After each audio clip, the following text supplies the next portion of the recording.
नमस्ते students. Class 8 के second chapter history में हमने पिछली क्लास में पढ़ा था ब्रिटिशर्स, डचेस, पुर्तगीज़, इन सब के बारे में कि ये किस तरह से भारत पहुँचे, किस तरह से इन्होंने भारत में ट्रेड के लिए प्रवेश किया और फाइनली इनमें से एट लास्ट बहुत सारे वॉर्स के बाद जो ब्रिटिशर्स थे उन्होंने अपना पैर जमा लिया यहाँ पे और व्यापार से लेकर ये लोग यहाँ के पूरी तरह से आप कह सकते हो कि साम्राज्य पे अपना कब्जा जमा लिया। तो आज हम जिस टॉपिक पे यहाँ पे डिस्कस करेंगे, पहला टॉपिक है हमारा द कॉन्क्वेस्ट ऑफ बंगाल, कि ईस्ट इंडिया कंपनी जो है वो किस तरह से बंगाल में अपना व्यापार शुरू की और उसके बाद में फिर किस तरह से इसने पूरी तरह से कॉन्कर किया बंगाल को। दूसरा हमारा टॉपिक होगा हिस्ट्री का, आप कह सकते हो कि मोस्ट इम्पॉर्टेंट जो टॉपिक है, the battle of Plassey. Battle of Plassey बहुत ज़्यादा फेमस भी है और एग्ज़ाम में आपका इससे सवाल रहना ही रहना है, होगा ही, कम से कम 5 मार्क्स में ये क्वेश्चन आपका आना तय है। तो सबसे पहले हम लोग बात करते हैं कि जो ब्रिटिशर्स हैं उन्होंने किस तरह से बंगाल पे कब्ज़ा किया और बंगाल के बाद भारत में इनकी पकड़ किस तरह मजबूत होती चली गई। तो सबसे पहली जो फैक्ट्री लगाई इंग्लिश ने, ठीक है, इंग्लिश यहाँ पे कहा गया है ब्रिटिशर्स को, ठीक है। तो जो फर्स्ट इंग्लिश फैक्ट्री सेटअप की गई थी वो हुगली जो रिवर है उसके किनारे 1651 में, और इसका बेस था, कंपनी का ये बेस था जहाँ से कि कंपनी अपना व्यापार करेगी। और अब है कि फैक्ट्री जो है उसका मतलब क्या होता है। तो फैक्ट्री इस समय में फैक्टर्स वर्ड से आया है जिसका मतलब होता है ऑपरेट करना। तो फैक्ट्री के जितने भी वेयर हाउस थे, गुड्स जो भी यहाँ पे एक्सपोर्ट के लिए रखे जाते थे वो स्टोर किए जाते थे फैक्ट्रीज़ में, और उसके बाद में फिर कंपनी ऑफिशियल्स इसको क्या करते थे, अपने ट्रेड को और ज़्यादा एक्सपैंड करने के लिए इन चीज़ों को एक जगह से दूसरी जगह आयात और निर्यात, एक्सपोर्ट इंपोर्ट करते थे। और इसकी कंपनी जो है, ठीक है, ऑफिसेज जो हैं वो जगह जगह पे फिर यहाँ से एक्सपैंड कर दिए गए। 1696 में हम लोग देखेंगे कि इन्होंने सिर्फ ये नहीं है कि ट्रेड ही यहाँ पे किया, इन्होंने फिर जो कंपनी है इसने मर्चेंट और ट्रेडर्स के साथ मिल करके अलग अलग जगह पे फैक्ट्री इस्टेब्लिश किया।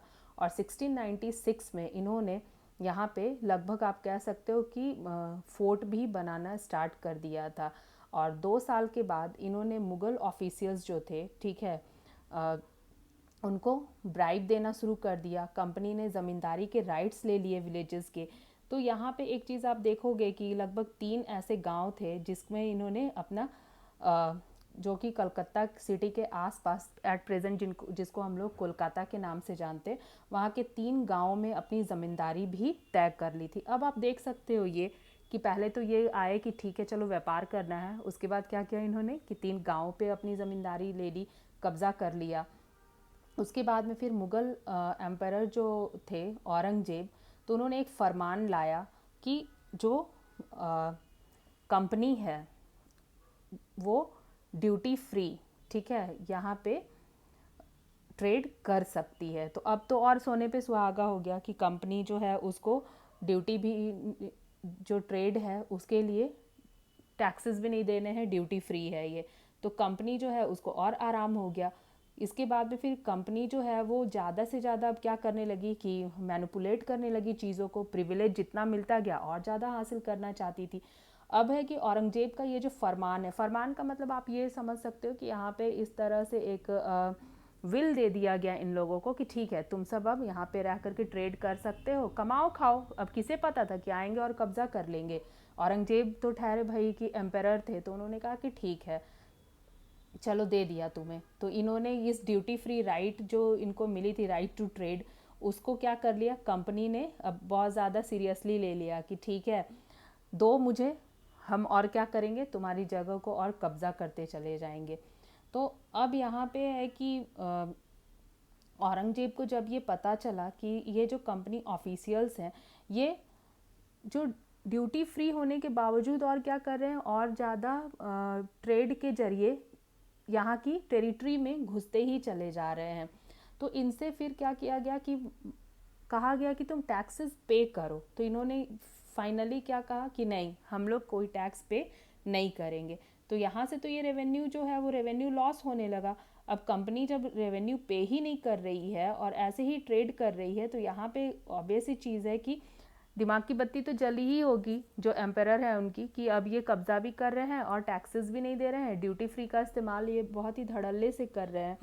तो यहाँ पे आप देखोगे कि नवाब जब इनको ईस्ट इंडिया कंपनी को इतने ज़्यादा राइट्स दे दिए हैं, तो इन्होंने राइट्स को बिल्कुल भी मिसयूज़ करना शुरू कर दिया और ज़मींदारी तक पे अपना कब्ज़ा कर लिया।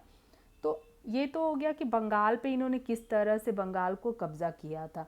अब नेक्स्ट हमारा आ जाता है कि how trade led to battles. अब है कि व्यापार जो है वो युद्ध तक कैसे पहुंचा, ये तो सोचने वाली बात है।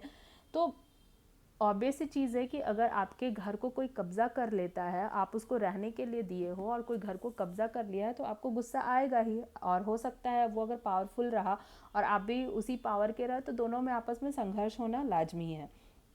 तो यहाँ पे 18th सेंचुरी में कन्फ्लिक्ट हुआ कंपनी में और जो बंगाल के नवाब थे उनमें, ठीक है। और ये सब हुआ कब? औरंगजेब के डेथ के बाद। औरंगजेब का जो डेथ है वो हुआ था 1707 में। तो इसके बाद में बंगाल के नवाब जो थे, अब वो उनको संघर्ष करना पड़ रहा था अपनी पावर और ऑटोनॉमी के लिए, क्योंकि इस समय में क्या हुआ कि रीजनल पावर्स जो थे वो भी अब धीरे धीरे छिनते चले जा रहे थे। तो मुर्शिद कुली खान जो थे, ठीक है, वो अलीवर्दी खान को फॉलो कर रहे थे और उसके बाद में फिर सिराजुद्दौला जब नवाब बने तो उसको, तो मुर्शिद कुली खान को आप यहाँ पे ये समझो कि वो एज अ सेना नायक आप कह सकते हो कि जिन्होंने कि दोनों नवाबों को देखा, अलीवर्दी खान को भी और सिराजुद्दौला को भी, जो कि बंगाल के नवाब थे। तो ये दोनों उस समय में क्या थे? स्ट्रॉन्ग रूलर्स थे। तो इन्होंने कंपनी को जो कंसेशंस थे वो देने से मना कर दिया और डिमांड किया कि ठीक है, कंपनी को ट्रेड का राइट तो मिलेगा, लेकिन इनको कुछ ना कुछ पे करना पड़ेगा और इनको अपनी जो फोर्टिफिकेशन इन्होंने कर रखी है, ठीक है, उसको अपने फोर्ट वगैरह जो बनाना शुरू कर दिया है, ठीक है, ट्रेड करना शुरू कर दिया है, तो उसको रोकना पड़ेगा। क्योंकि इन अंग्रेज़ों ने क्या किया था, सिर्फ फोर्ट नहीं बना रहे थे, ये क्या कर रहे थे कि उस पर गन माउंट कर रहे थे, ये तोपें खड़ी कर रहे थे, बंदूकें असले जमा कर रहे थे। तो ऑब्वियस सी चीज़ है कि गोला बारूद रख रहे थे, तो ये कहीं से भी सही नहीं था। तो इस पर रोक लगाने की कोशिश की गई थी सिराजुद्दौला के थ्रू, और ये कहा गया था कि आप एक्सटेंड नहीं कर सकते हो, फोर्टिफिकेशन क्यों करोगे। तो जब ऐसी बात इस समय में की गई, तो ऑब्वियस ही चीज़ है कि जो ब्रिटिशर्स थे इनको ये चीज़ें अच्छी नहीं लगी। अब कोई उनको रोकने वाला हो गया है तो इनको गुस्सा तो आना ही है इस समय में। तो इस समय में क्या किया गया कि नवाब ने ये कहा कि आप जो डिसरिस्पेक्टफुल लेटर्स लिख रहे हो और जो ह्यूमिलेट कर रहे हो नवाब और उसके ऑफिशियल्स को, तो ये चीज़ें बंद करो, ये कहीं से भी सही नहीं है। लेकिन कंपनी जो है वो दिन प्रतिदिन क्या कर रही थी कि अपने अनजस्ट डिमांड्स को, ठीक है, वो लागू करती ही चली जा रही थी, रोज़ डिक्लेयर कर रही थी। तो जो लोकल ऑफिशियल्स थे ये सब के सब क्या कर रहे थे कि कंपनी के ट्रेड को भी र्यून कर रहे हैं और उसके बाद में क्या कर रहे हैं, जिसका शासन है, जो एम्परर है, उसको भी नीचा दिखा रहे हैं। तो ऐसे में ऑब्वियस सी बात है कि लड़ाई होना, संघर्ष होना जरूरी है। एक प्लेटफॉर्म बनना स्टार्ट हो गया था, क्योंकि नवाब की कोई इज्जत नहीं कर रहा था, जो ब्रिटिश कंपनीज है वो उनको वैल्यू नहीं कर रही थी और फोर्टिफिकेशन कर रही थी, रीबिल्ड कर रही थी, जो विलेजेस है उस पर कब्जा कर रही थी, ट्रेड जो है वो धड़ल्ले से कर रही थी। तो कॉन्फ्लिक्ट हुआ दोनों के बीच में, और जब इन दोनों का कन्फ्रंट्रेशन हुआ, जब ये दोनों आपस में आमना सामना जब हुआ, तो वो वही जगह था पलासी का युद्ध, जिसको कहा गया है कि पलासी में ही ये युद्ध हुआ, और जिस समय में कि ब्रिटिशर्स और जो नवाब थे उनका आमना सामना हुआ। तो ये एक पृष्ठभूमि तय हुई, प्लेटफॉर्म तय हुआ ये कि किस तरह से ट्रेड जो है वो युद्ध में बदल गया, और इसी बैटल को नाम दिया गया है बैटल ऑफ पलासी। अब हम लोग हिस्ट्री का एक मेन इवेंट जो है बैटल ऑफ पलासी, उसको यहाँ पे जानने और समझने की कोशिश करेंगे। तो ये बैटल जो था वो ईस्ट इंडिया कंपनी और सिराजुद्दौला के बीच में हुई। सिराजुद्दौला जो थे वो नवाब थे बंगाल के। ये युद्ध हुआ था आपका 23 जून 1757 को, और रीजंस क्या क्या रहे हैं वो हम लोग देखेंगे। जैसे कि सबसे पहला रीज़न अगर आप लोग देख लो तो इसको स्टोरी के थ्रू ही हम लोग समझने की कोशिश करेंगे। यहाँ पे मैंने कुछ मेन पॉइंट्स में इसको समझाया है, जैसे कि misuse of royal Farman by the company, जिसको अभी मैंने आपको समझाया कि फरमान को इन्होंने बिल्कुल भी डिनाई किया और मानने से इनकार कर दिया। फोर्टिफिकेशन भी किया इन्होंने कोलकाता में, और जहाँ पे कि गन्स वगैरह भी रखा, और डिसरिस्पेक्ट भी किया था इन्होंने नवाब का। तो ये एक पृष्ठभूमि तय हुई थी। अब हम लोग देखेंगे कि ये बैटल जो है, बैटल ऑफ पलासी, इसमें क्या क्या हुआ था। तो सबसे पहले ये जानेंगे कि अलीवर्दी खान जो है उसकी मृत्यु हो गई थी 1756 में, और सिराजुद्दौला जो है वो नवाब बन गए थे बंगाल के। कंपनी वरीड थी कि जो पावर है, ठीक है, वो ऐसे हाथ में जाना चाहिए जो उनके लिए एक पपेट की तरह काम करे। पपेट का मतलब हो गया यहाँ पे कठपुतली, या फिर आप कह सकते हो कि ऐसा गुड्डा जिसको कि आप अपनी मर्जी से स्टैंड अप बोलो तो स्टैंड अप और सिट डाउन बोलो तो सिट डाउन। तो पपेट का मतलब यही हुआ आपका, कठपुतली कह सकते हैं इसको। कहा गया कि ये बहुत ज़्यादा अंग्रेज़ों को इस चीज़ का शौक था, आप कह सकते हो, कि जो नवाब बने वो उनके हाथ की कठपुतली हो। तो उन्होंने सक्सेसफुली ये ट्राई किया कि क्यों ना ऐसा किया जाए कि सिराजुद्दौला के खिलाफ किसी ऐसे को खड़ा किया जाए जो सिराजुद्दौला का दुश्मन हो, और इसके पूरी तरह से पॉलिटिकल अफेयर्स जो है और इसके जो डोमिनियंस हैं, ठीक है, उन सब पे क्या कर लिया जाए, कंपनी का कब्जा हो। और जो इनके साथ जो ये हो रहा था कि इनको फोर्टिफिकेशन के लिए मना किया जा रहा था, इनको रेवेन्यू पे करने के लिए कहा जा रहा था, इन सब से ये बच जाए। तो ये बात की गई पहले, लेकिन सिराजुद्दौला ने ये सब मानने से इनकार कर दिया। तो जब निगोशिएशन फेल हो गया, जब समझौता यहाँ पे फेल हो गया, तो अब क्या किया जाए। तो अब तो यही करना था कि लड़ लो, चलो। तो फिर इन्होंने क्या किया कि 30,000 सोल्जर्स के साथ, ठीक है, नवाब जो है वो पहुँचे जो अंग्रेज़ों की फैक्ट्री थी कासिम बाज़ार में, वहाँ पे, और उन्होंने कैप्चर कर दिया कंपनी ऑफिशियल्स को। उनके जो वेयर हाउसेस थे उन सब को यहाँ पे क्या कर दिया गया कि पूरी तरह से उन सबको कब्ज़ा कर लिया गया, और जितने भी इंग्लिश मैन थे और इंग्लिश शिप्स थी उन सब पे कंपनी नवाब का कब्ज़ा हो गया। और उसके बाद में फिर यहाँ से जो सिराजुद्दौला है वो कलकत्ता की तरफ कूच कर गए, मार्च किए, और कंपनी के फोर्ट पे भी इन्होंने वहाँ पे कब्ज़ा कर लिया।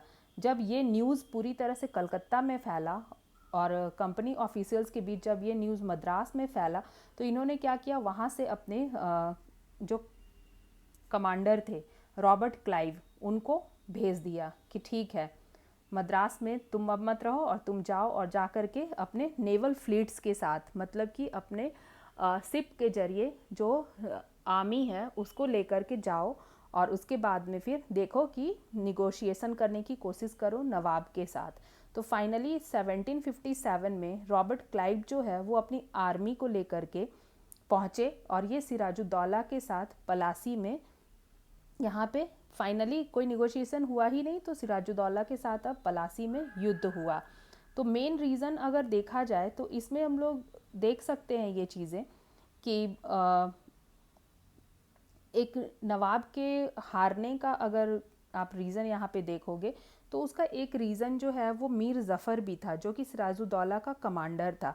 उसने कभी बैटल जो है वो लड़ी ही नहीं, ठीक है, और वो उसने प्रॉमिस कर दिया था रॉबर्ट क्लाइव को कि वो उसको सपोर्ट करेगा सिराजुद्दौला को क्रश करने में। लेकिन कीमत क्या लगाई थी कि आप क्या करोगे, सिराजुद्दौला के हारने के बाद मुझे, मतलब मीर ज़फ़र को आप नवाब बनाओगे। तो ऑब्वियस ही चीज़ है कि भारतीयों ने यहाँ पे आप देखोगे कि भारत पे कब्ज़ा ब्रिटिशर्स का यूं ही नहीं हो गया, भारतीयों के सपोर्ट से अंग्रेज़ों ने इतने साल तक भारत को गुलाम बना रखा था। तो यहाँ पे यही चीज़ है कि सिराजुद्दौला के खिलाफ मीर ज़फ़र ही खड़ा हो गया था और उसने सपोर्ट कर दिया था रॉबर्ट क्लाइव को। तो बैटल ऑफ पलासी जो है वो आप कह सकते हो कि एक मेजर विक्ट्री था, ठीक है, कंपनी के लिए, ईस्ट इंडिया कंपनी के लिए, जिसने कि पूरी तरह से इनकी नींव रख दी थी भारत में। और भारत में नींव जब रखी गई बैटल ऑफ पलासी के बाद कंपनी की, तो पूरी तरह से अब ये तय था कि भारत पे कंपनी का कब्ज़ा जो है वो और मजबूत पकड़ जो है वो अब स्थापित हो गई है। तो यहाँ पे आप देखोगे कि बैटल ऑफ पलासी में सिर्फ बंगाल जो है उसका एक अहम भूमिका है। और बंगाल पे कब्ज़ा ये बताता है कि जो भारत की जो नवाबियत थी, या फिर आप कह सकते हो नवाब एम्परर्स जो थे, उनकी वीकनेस ये थी कि उनकी आर्मी के जो हेडमैन थे, जो उनके चीफ्टेंस थे, वही उनके खिलाफ थे। और यहाँ पे अपने लालच के चक्कर में कहीं ना कहीं भारतीयों को इतने साल तक गुलामी झेलनी पड़ी थी। तो ये था स्टोरी आपका बैटल ऑफ पलासी का।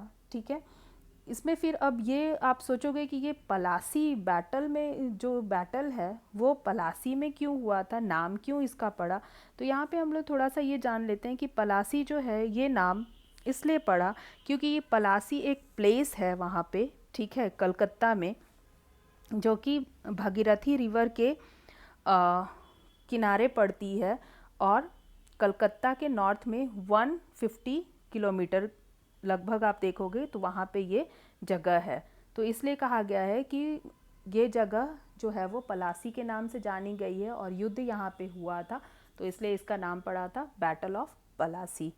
मुझे उम्मीद है कि आपको बैटल ऑफ पलासी समझ में आया होगा। अगर आपके कुछ भी क्वेरीज हैं, ठीक है, डाउट्स हैं, तो आप मुझे कमेंट में पूछ सकते हो। नेक्स्ट वीडियो में हम लोग फिर पढ़ेंगे बैटल ऑफ बक्सर और इसके कुछ आगे के और इवेंट्स ट्रेड टू टेरिटरी में। पढ़ते रहिए, खुश रहिए, एंजॉय कीजिए।